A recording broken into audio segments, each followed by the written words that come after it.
Buonasera e ben ritrovati con l'informazione flash di News Sicilia, i principali titoli del pomeriggio. Apriamo con la politica, giornata turbolenta all'Assemblea regionale siciliana dove la maggioranza è andata sotto durante il voto sull'aumento delle indennità destinate ai presidenti delle ex province.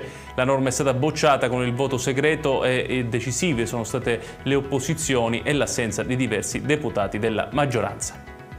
Ma durante la seduta è arrivato anche il via libera, una misura molto attesa contro il caro carburanti. La norma mette a disposizione 30 milioni di euro a sostegno delle imprese siciliane più colpite dall'aumento dei costi energetici e dei carburanti. Le risorse saranno destinate soprattutto ai settori della pesca, dell'agricoltura e dell'autotrasporto. Il comitato, nato dopo la frana di Niscemi, torna ad alzare la voce e chiede l'intervento del Presidente della Repubblica Sergio Mattarella.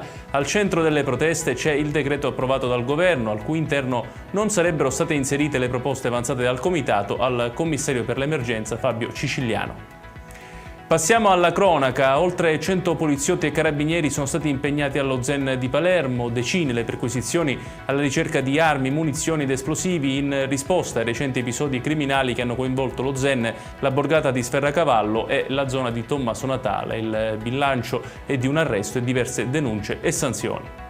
Restiamo a Palermo dove in centinaia hanno partecipato allo stadio Renzo Barbera all'ultimo saluto ad Alessia La Rosa, la bambina di soli 8 anni, grande tifosa rosanero, morta per una brutta malattia. Familiari, amici e tifosi e semplici cittadini si sono ritrovati per ricordarla nella camera ardente allestita all'interno dello stadio.